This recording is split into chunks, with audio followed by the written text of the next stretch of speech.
Master your money, free your future. Welcome to Budget for Life. My name's Jeremy. I'm not a professional YouTuber. I'm a financial advisor. And this video is not financial advice. Right here in this video, I'm going to talk about the put option that convertible bond lenders hold within the convertible bonds that GameStop raised $4.2 billion worth. And I want to talk about impact on the odds that those convertibles dilute, valuation for GameStop's stock in light of that. We're going to get into it. Before I do, thank you so much to the fans and friends of the channel. Friends, of course, get access to my GameStop spreadsheet, but tons of fun perks all the way around. All the earnings go to DRS Book GME shares. And congrats again for the Y2K Sub Club.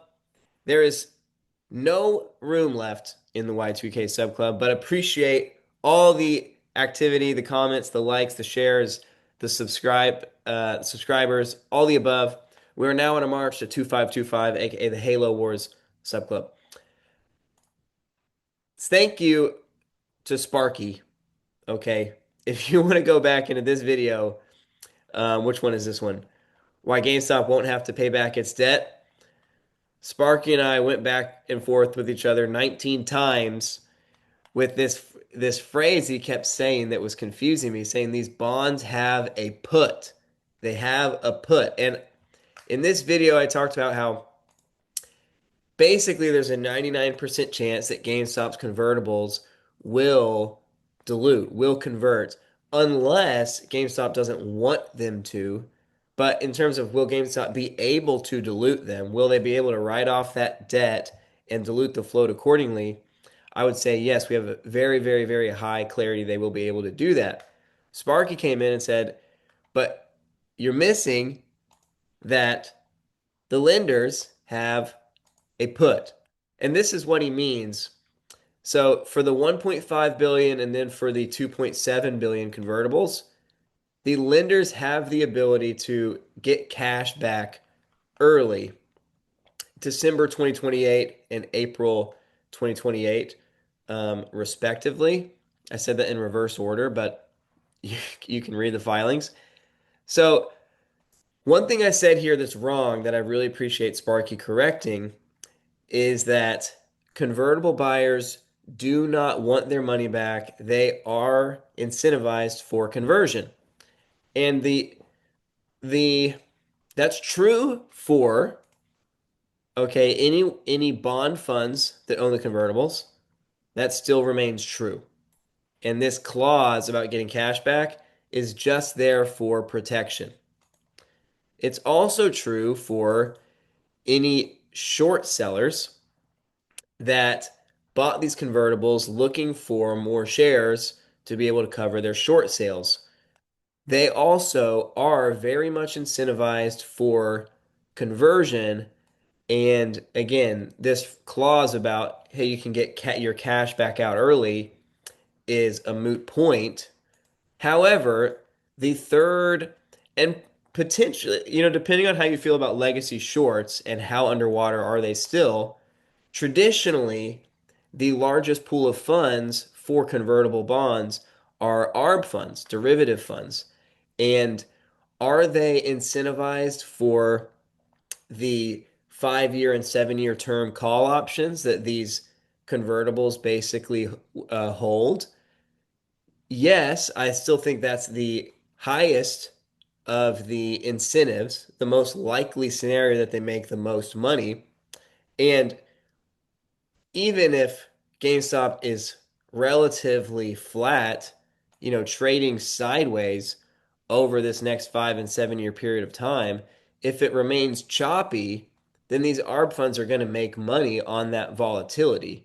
And so, would an ARB fund, again, intrinsically be incentivized to get out early, right? To close these positions and to just get their cash back? Generally, if GameStop remains volatile, then no, they would still want to hold these assets to continue to make money.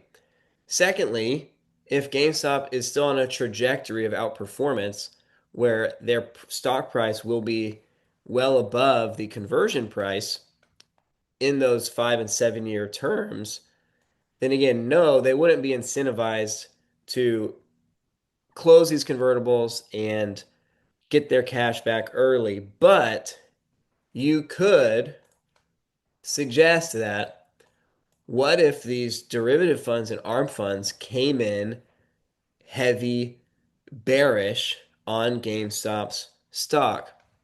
You could say that they don't really care if it goes up or down. They just want to make the most money. And what could make them the most money? You could say their goal is to short the stock to be priced as low as possible, and they just have to hold it there until 2028, right? If they can hold the stock below, say, $20 a share 3 years from now, then they will have made a lot of money on their short position, and then that's the gain, and then boom, they can get their cash right out. Now, this is real, as Sparky had to help me, help clarify for me what he was talking about. This is a real clause that really could happen. Here's a couple reasons why I would still consider that negligible, and then I want to talk about why does it matter anyways? What are the implications for the stock's valuation? One reason why it's negligible, the odds of this, is GameStop's fundamental performance. So, we talked about what type of numbers are they going to do in their business. And it's like, well, if Bitcoin does even a fraction of what it's historically done, and even with Fed rates coming down, they're making just on their cash right now 90 they'll make about $93 million in cash just this quarter. So what's that times four? 360 million in annual interest income, and then maybe a just slight appreciation of Bitcoin, a fraction of what it's normally done. And then again, you add in what's their business going to do. And as far as I'm concerned, the worst case that's reasonable for their business, for their total retail business, is that they are growing at about a 10% annual rate. And if SG&A continues to shrink, the profit numbers are going to explode. We're looking at in 2026 potentially a 329, or 2025 even a $329 million uh, gain of operating income, right? And then continuing to grow that from there. It's just like the cash, the literal cash value of GameStop is already at 22, and then basically you add another $2 per year that it continues to go on, or really even a little bit more than $2 if the retailer continues to execute. And so then, okay, the early conversion is 2028, and it's like, well, you're already at 22, 24, 26, $28 per share in cash value in 2028. So one reason why I'd say it's negligible that the lenders are looking to heavily short the stock and then get the cash out is that there's the stock's already so shorted that there's so little downside. Like there's so little room for a downward movement. And if they were to try to short the stock so intensely over the next 3.5 years to keep it that low in valuation, the IV associated with GameStop would be huge, right? Like the volatility would be bursting at the seams because so many more and more people would be able to see how deeply undervalued the company is. If the company keeps printing hundreds and hundreds of millions of dollars a year, meanwhile their PE is zero, right? If their business is not receiving any value, their asset management business not receiving any value, and they're only valued 1-to-1 on cash, Yet they're generating nearly $1 billion of income net of SG&A, net of their cost of sales, $1 billion of profit every year. Well, there's going to be more and more people moving towards the fundamental value play that's GameStop. So fundamentally, it's just hard to imagine, even when you shift the date forward 2 years. Yeah, you shift it forward 2 years, but it doesn't necessarily make it likely. The other, even more telling reason why the likelihood that these convertibles would cash out early, just suppress it on the downside, which I want to just reemphasize. This is a key point. Not all the convertibles, not all the lenders, not all the buyers are incentivized for conversion. Some of them could be, right, just playing the put, right? Let's be super bearish for 3 or 4 years and then get our cash. Boom, we win the game. However, when these pricings happened on GameStop's stock, what happened to the stock price during those pricing windows? Well, you can see it when they offered their convertibles. I mean, the stock just plummeted, right? Just absolutely cratered. And it was at these floor values, right? $21 a share, $22 a share, that then the 30% premium or whatever was placed, 32.5% premium was placed on the conversion price, on the strike price. So if before the pricing happened, GameStop stock ran up, then it would be more likely that some of the lenders are actually looking to short it from those high levels and cash out in 3 or 4 years when those early cash out periods happen, right? Pump the stock, and then you get a 32% premium from there, right? If GameStop was at, $50 a share, or they pump this to $40 and then you get a 32% premium. So okay, the conversion price is 50 or 60 something per share. That gives the short side ARB funds a lot of room to say, okay, I am willing to now bet that we can keep it suppressed and actually bleed out the IV from this stock, right? Totally crash the value of this stock and then make like bandits when we get to redeem based on the value. So we get to make all the money from shorting it because we know we're going to short it. And then we get to basically sell the stock back to them at that 50 or $60 conversion price, which was the pricing agreed upon for the loan, right? So we make boom, boom, double our money. But the fact that they shorted it before the pricing was announced indicates they want as low of a conversion price as possible so that they have as much upside on the uh, on the upside, right? So they make their money on the appreciation, right? Because now the pricing that they get for shares or based on the convertibles is on these like historically floor level valuations. So again, to take that floor level valuation and say we're going to make meaningful outperformance on the downside from there, just from a technicals perspective, it doesn't seem likely at all. It seems very negligible that even any short ARB funds that are lending for these convertibles have their eye on that early cash out um, clause.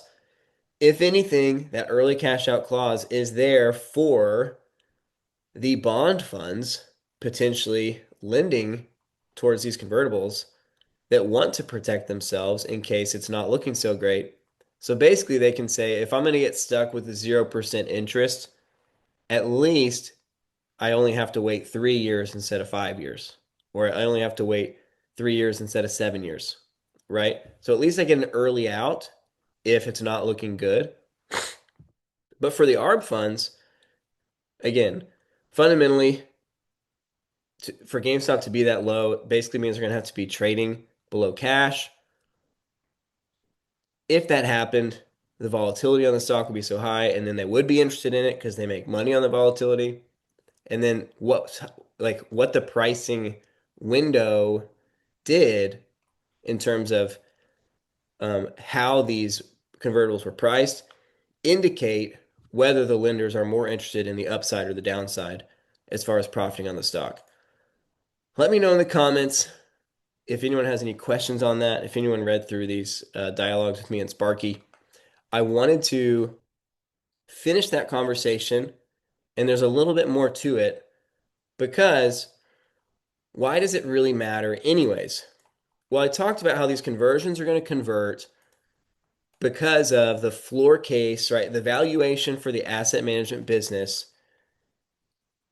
My opinion is that basically the book value is already up to date with the convertibles. Like the convertibles diluting is an inevitability. Again, unless GameStop doesn't want it to because they've just crushed it in so many other ways and their stock is still being suppressed years and years down the road. But for all intents and purposes, this money is theirs to keep unless they don't want to keep it. And then what type of price to book do you give on their asset management business? And this kind of gets some people up in a tizzy, right? And so I just wanted to go ahead and illustrate their valuation if you didn't think the convertibles will convert. So to just go along with the kind of devil's advocate, which Sparky is saying he does think they will convert. He's just like, you can't say it's 99%. And I would still say I think it's really pretty much 99%.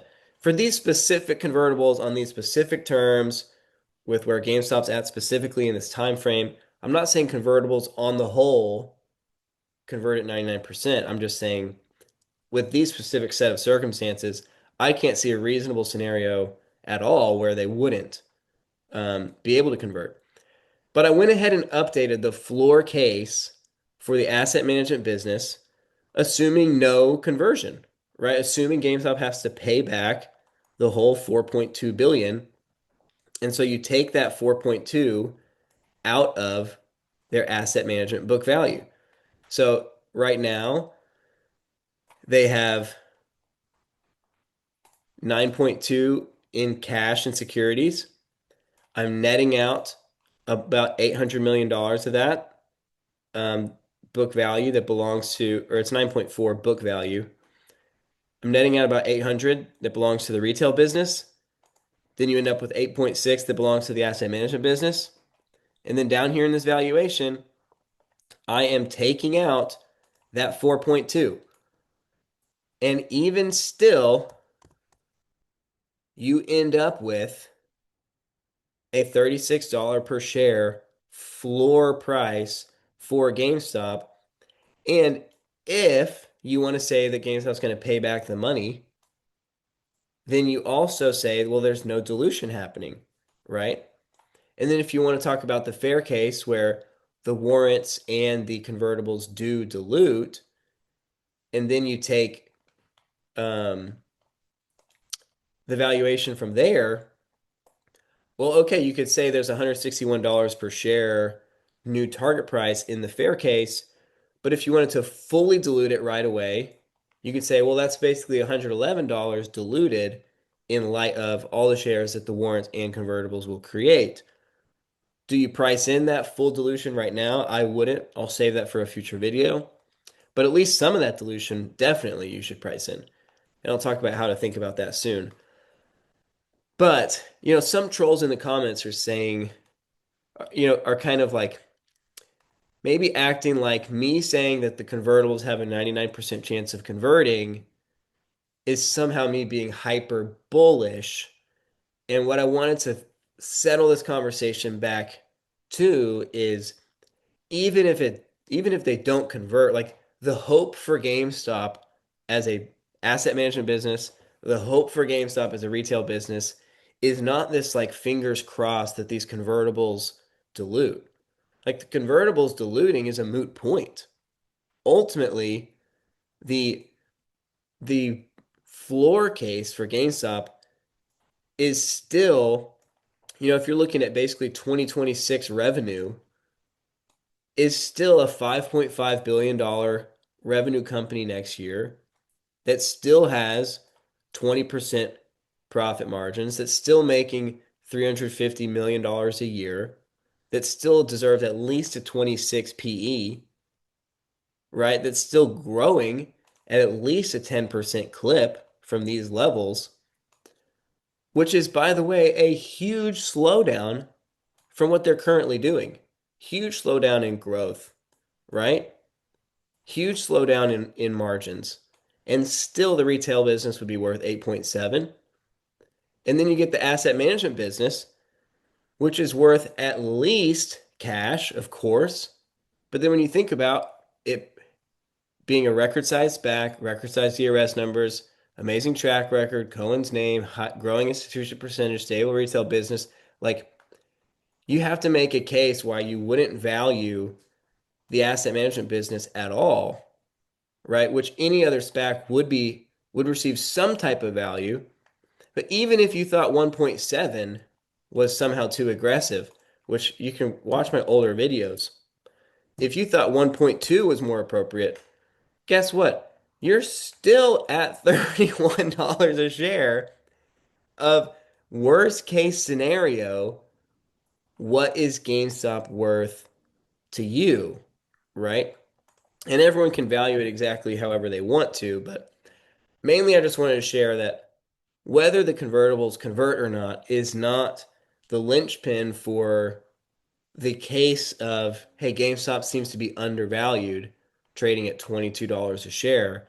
It seems like even if things don't go their way at all, sales growth screeches in halt. PE is still super modest compared to the industry and compared to the SPY in particular.